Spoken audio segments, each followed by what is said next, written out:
I'm home. I called out as I stepped inside, still smiling from the promotion meeting. Allah, you here? She was sitting on the couch, stiff and cold. Her phone buzzed on the table. The name said, "Just a friend." "Who's that?" I asked gently. "You've been getting messages all day." "Why are you checking my phone? Why are you always watching me?" "What?"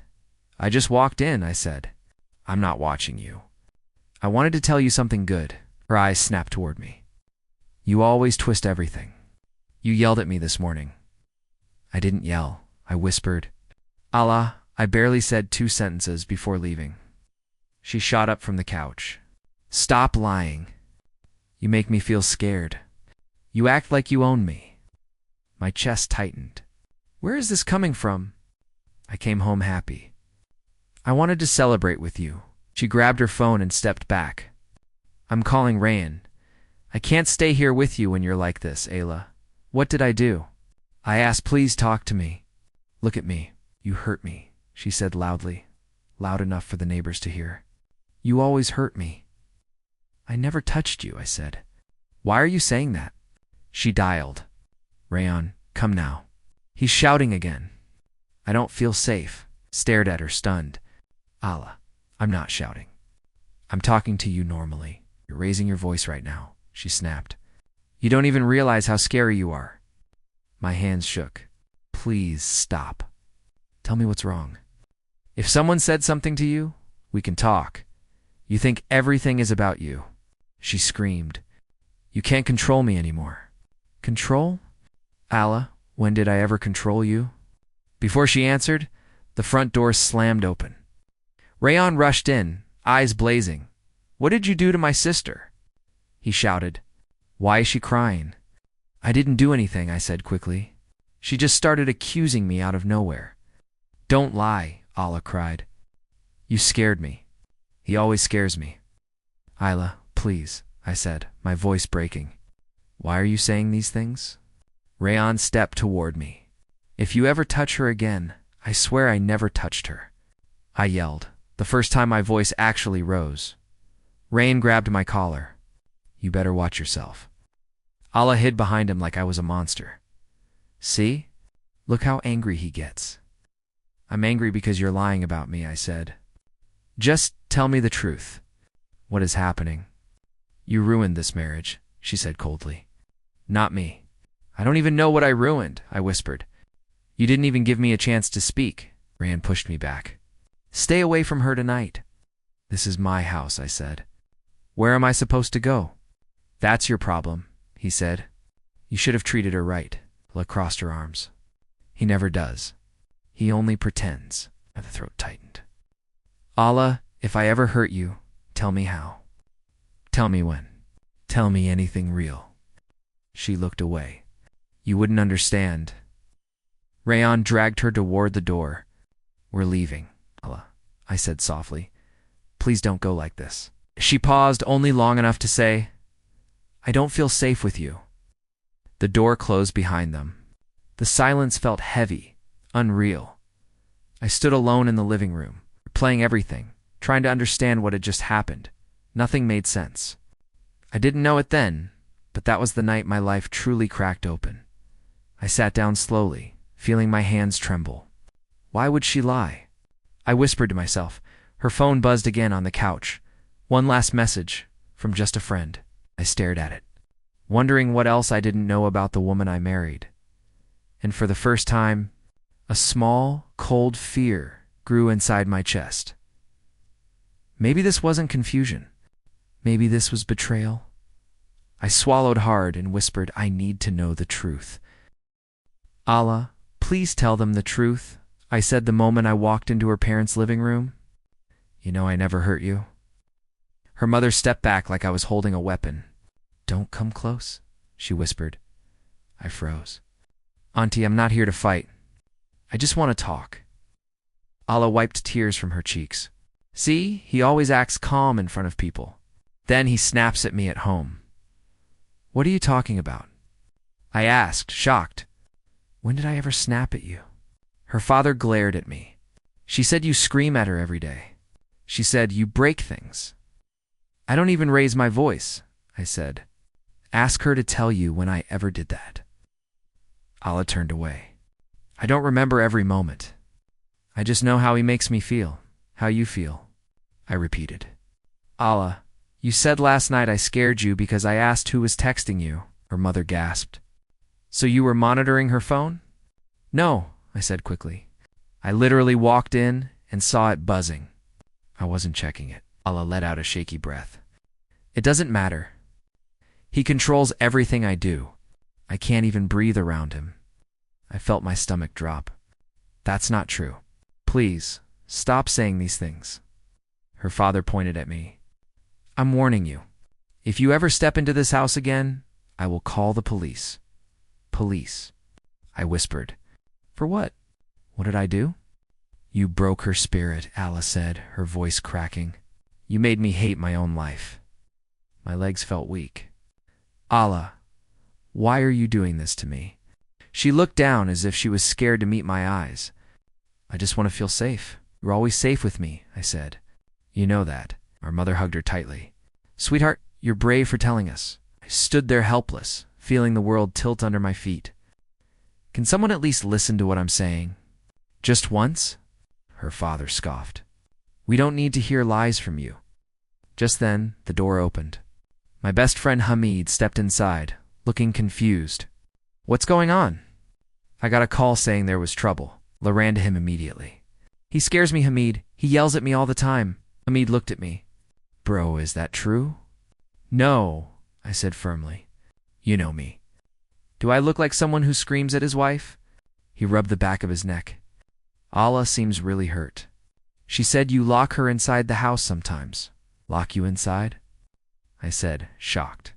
Ayla, you literally go to cafes with your friends 3 times a week. Ayla burst into tears again. He's twisting everything. He always does this so he looks innocent. I felt heat rising in my chest. I'm not twisting anything. Just tell them one thing I actually did. One real thing. She shook her head. You never admit anything. Her father stepped between us. Leave. You're making her cry. Hamid put a hand on my shoulder. Maybe just go for now. Emotions are high. I looked at him. You really think I could hurt her? He hesitated. I don't want to believe it, but she sounds scared. And you're believing her over 10 years of friendship? I'm just trying to understand, he said. I laughed weakly. Understand what? A story she made 2 hours ago. Allah whispered. This is why I never speak. He makes me feel like I'm crazy. I said softly. You're making me look crazy. Her father pointed at the door again. Get out. I walked toward it slowly. Allah, please? You know I love you. She didn't answer as the door closed behind me. I felt something inside my chest break, like a rope snapping after holding too much weight. I whispered to myself, why is the woman I love turning the whole world against me? But deep down, I already knew this was only the beginning of a much bigger lie. The first sign was the whispering. I stepped outside to grab the mail when Sarah, our next-door neighbor, stopped talking mid-sentence with her friend. They both stared at me like I was a stray dog that might bite. Morning, I said, trying to sound normal. Sarah pulled her friend closer. Let's go inside, she whispered loudly. I frowned. Sarah, did I do something? She crossed her arms. Allah said, you have anger problems.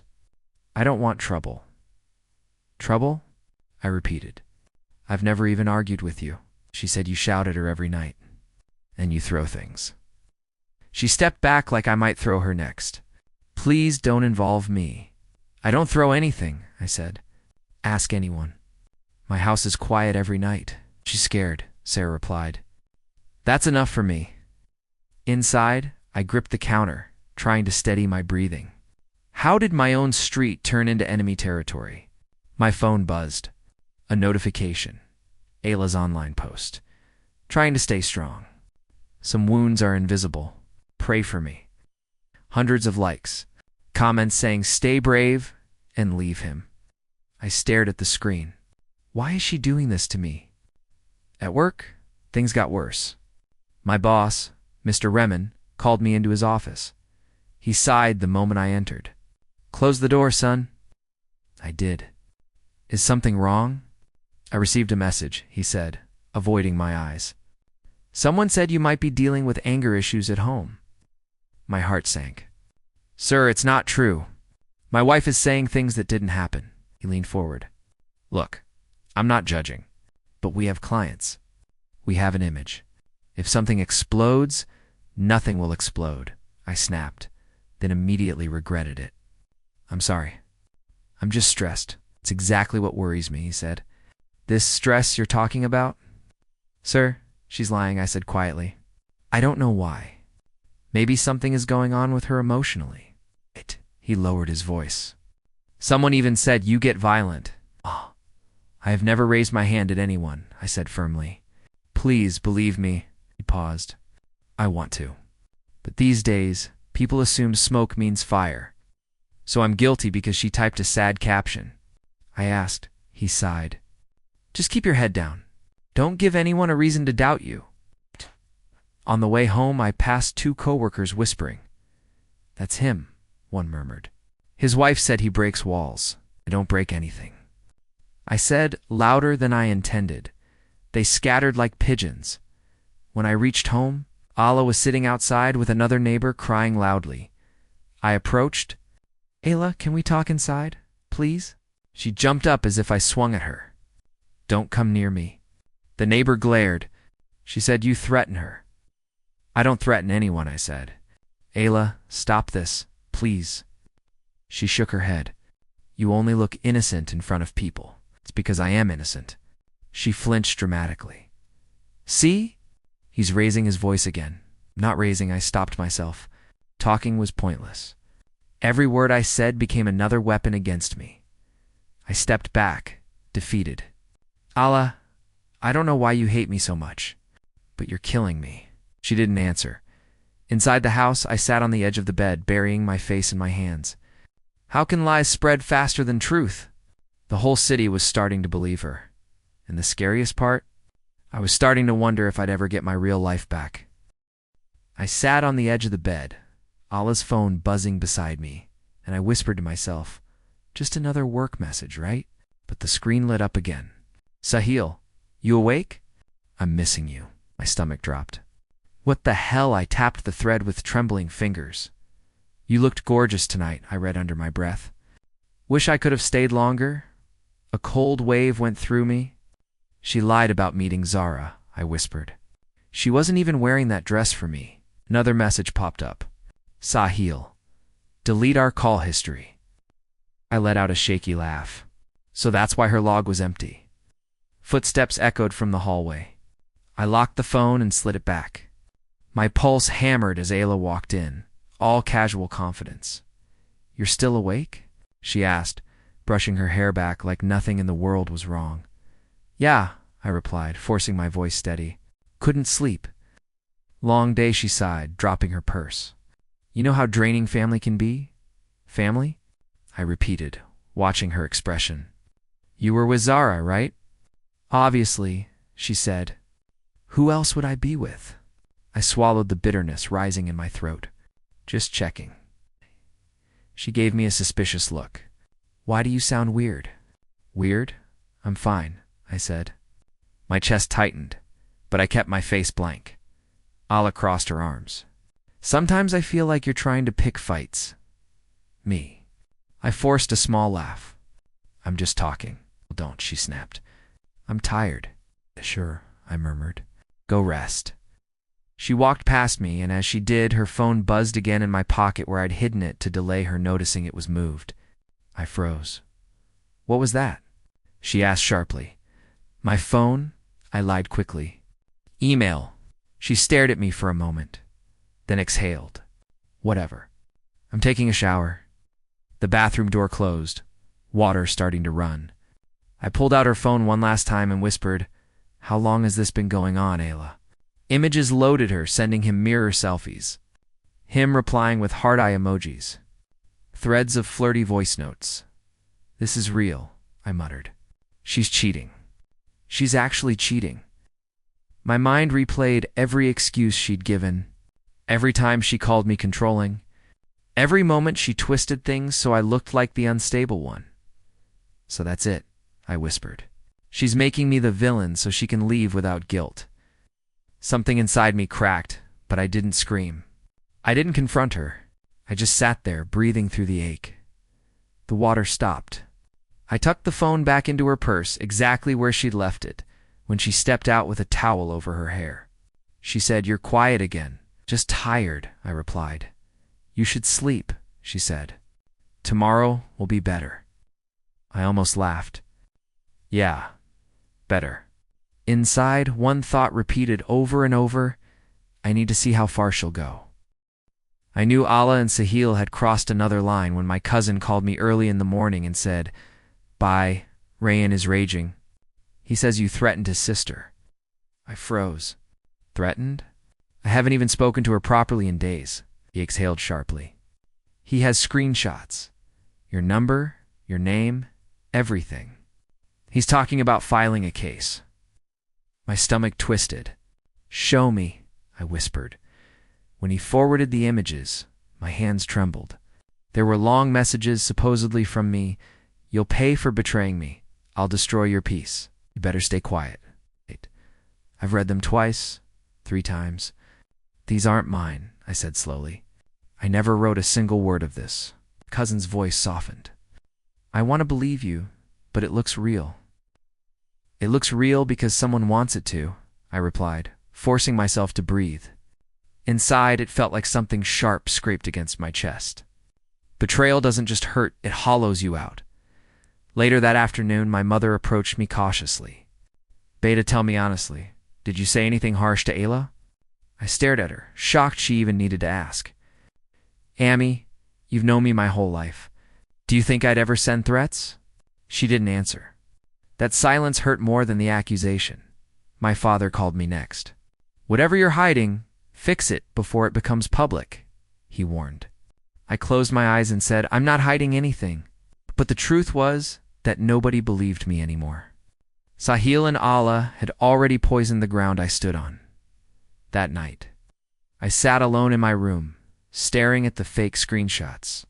"So, this is what you want, Ayla," I whispered to myself. "You want me buried before you walk away clean?" Anger hit me hard, but I swallowed it. If I lashed out even once, their story would become true. My phone buzzed again. It was Rayan. "I'm giving you one last chance," he barked. "Stay away from my sister, or I'm going to the police." I replied calmly. "I never threatened her." He laughed bitterly. "You're a liar." When the call ended, I finally understood I had no one left to defend myself. I opened my laptop and began gathering every real message Allah had ever sent me. The contradictions were everywhere, her saying she loved me, her promising to fix things, her apologizing for being dramatic. I recorded my calls with her. I saved her voice notes. I backed up every detail quietly. "I won't fight you the way you expect," I murmured. "If you want a monster, you'll have to fabricate him entirely." It hurt to stay calm. It hurt to be alone. But I could feel something changing inside me. I wasn't breaking. I was becoming sharper, steadier, harder to fool. Let them burn my name for now. The truth just needed time. And when it finally arrives, nothing they built will survive its weight and force. I heard the crack in her perfect lie the moment I tapped on her phone screen. She'd left it on the bed, unlocked, careless. A new voice note from Sahil played automatically. "Relax, baby," he laughed. "People believe anything you cry about." Ayla giggled in the background. "I know. It's so easy. It's almost boring." My chest went still. "So that's what I am now," I whispered. "A story you tell for fun." I saved the file quietly, my hands steady, even though my heart wasn't. Later that evening, she burst into the room. "Why are you so quiet?" she demanded. "Just tired," I replied. Narrowed her eyes. "Tired of what? Your stories, maybe?" she scoffed. "What stories?" I hit record on my phone inside my pocket. "The ones you tell everyone about me," I said. "They change every day." She crossed her arms. "'Cause you keep giving me reasons." I looked at her calmly. "So yesterday I shouted at you, today I threatened you, And tomorrow? She hesitated. A small slip, a tiny crack. Whatever makes people listen, she muttered without thinking. I stared at her. Say that again? She blinked, realizing her mistake. I didn't mean you did, she stormed out, slamming the door. But I had what I needed. Her contradiction, her arrogance, her voice admitting more than she should. The next morning, Hamid showed up at my place. He looked restless. Bye, can I ask something? I nodded. Allah told me you smashed a glass in anger yesterday. Did that happen? I laughed bitterly. No glass was touched, let alone smashed. He sighed. I don't get it. Every time she explains something, the details change. I watched his face carefully. You're starting to see it.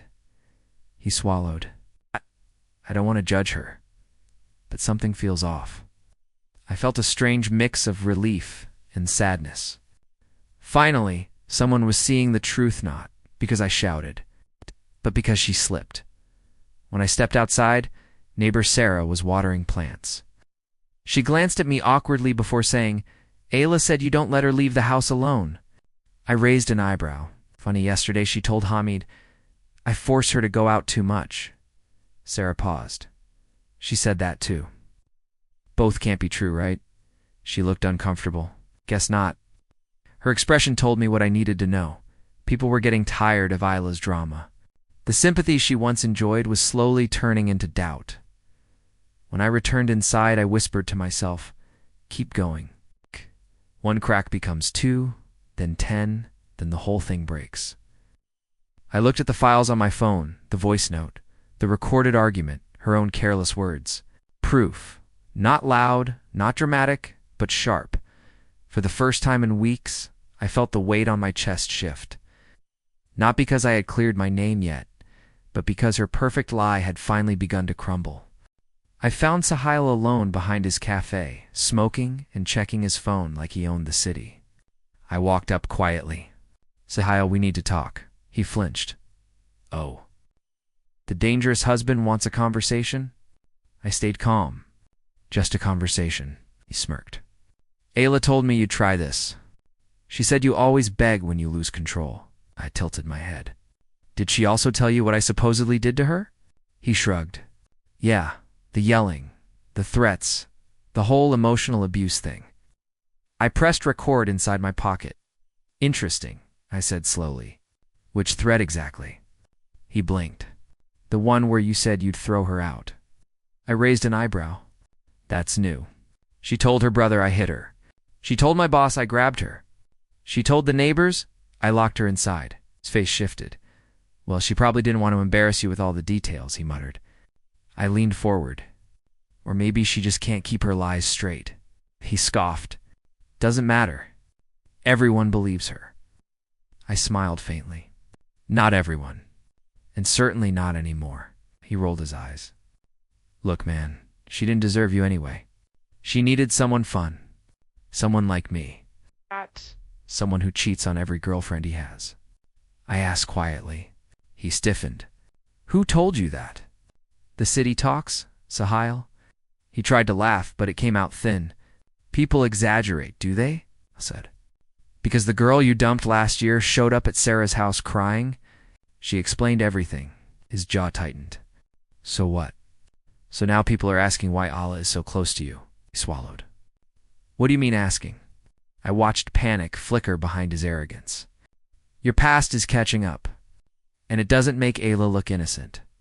He stepped closer. Don't you dare try to ruin my reputation. I held eye contact. I'm not ruining anything. I'm just letting the truth walk on its own legs. His nostrils flared. If Ayla finds out I talked to you, she'll lose her mind. I nodded. She already is. You two built a tower of lies. It's starting to shake. He opened his mouth, but I walked away. Every word he said was safely recorded. Later that afternoon, Mr. Remen called me into his office. He looked uneasy. I need clarity, son. About what? I asked. Ayla told people you threatened to break her phone, but the neighbor Sarah claims Ayla said you never touch her things. I stayed silent, and Hamid said her stories keep changing. Still silent. He looked at me carefully. Tell me honestly, Is any of what she's saying true? For the first time, I let out a sharp breath. No, sir. None of it, he leaned back. I'm beginning to believe that. As I walked out of the building, whispers followed, but this time, different ones. Doubt, confusion, curiosity. For the first time, the city wasn't only looking at me. They were finally looking at her. Karma had taken its first step. I called Hamid first. Come over. I have something you need to hear. He arrived, eyebrows furrowed. What is it? Another twist. I gestured to the laptop. Listen. I played the voice note of Isla giggling with Sahil. Hear that? She's joking about making people believe anything. Hamid's eyes widened. No, that's her voice? Yes, I said calmly. And that's just the start. I opened a folder of screenshots. These are messages I never sent. And every call she deleted, I have backups. He scrolled through them slowly. Silence, filling the room. I believed her. I know, I said softly. You weren't the only one. Next, I called Mr. Raymond. He arrived, looking wary. I want the truth this time, he said. I handed him my phone. Listen and see. Compare it to what she told you. The recordings played, Isla contradicting herself, flustered and defensive. Mr. Raymond leaned back, stunned. This is unbelievable. I can't believe she lied like this. I nodded. Neither could I. But people hide behind charm and tears. Until they slip. Finally, Ryan arrived, fuming like always. Where's she? He demanded. I gestured to the files. She's in her room. But you need to hear this first. I played the screenshots, the voice notes, the recorded arguments. Ryan's fists clenched, then loosened. He sank into a chair, face pale. I threatened you? Over lies? Yes, I said gently. You didn't know the truth. Now you do. Tears welled in his eyes. I'm sorry. I should have listened, not jumped to protect her. Hamid placed a hand on my shoulder. I'm sorry too, bro. I doubted you. I really believed her version. I shook my head slightly. It's not your fault. She made it convincing. Isla burst in, panicked. What are you doing? Give me that. No, I said calmly. It's all here. Every lie, every fake message, every voice note. Her eyes darted between us. You can't. These are private. Private? You made them public in your mind long ago, I said softly. Now, the truth is simply catching up. Sahil called while we were watching her panic. I ignored it.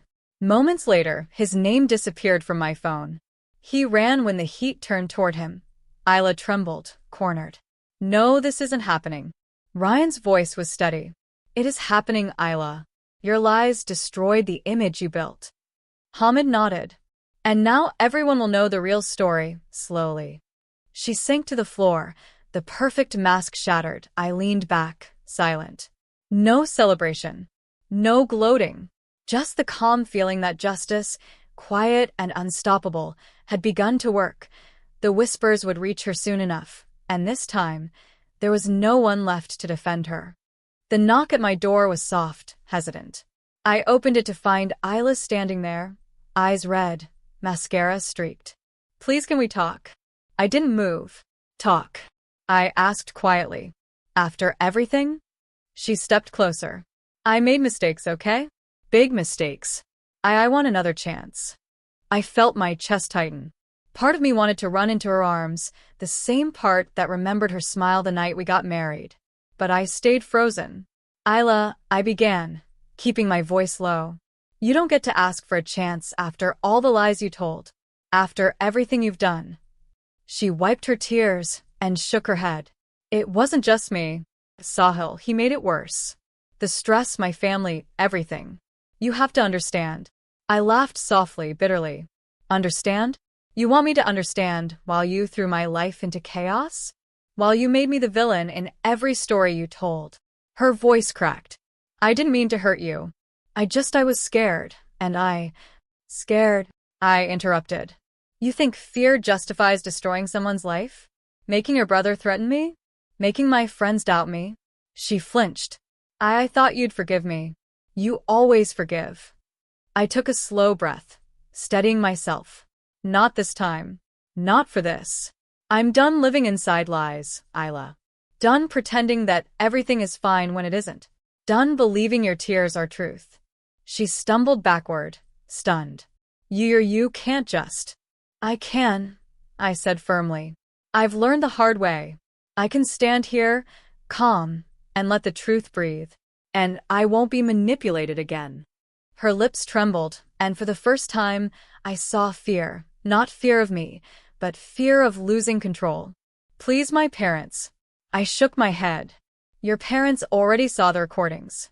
They heard the lies. They won't defend someone who chooses deception over love. She sank to the floor, hands over her face. I didn't know it would get this far.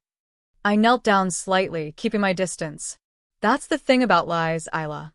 They always get further than you expect. And when they do, no one can save you from the consequences but yourself. Her sobs echoed in the empty room. I just wanted you back. I whispered, almost to myself. I loved the woman I married. She's gone now, and I won't bring her back by pretending any of this never happened. She looked up, finally seeing me, really seeing me. Not the weak man she thought she could control. Not the one she tried to destroy. I stood, calm, unshaken. It's too late, Isla. Too late.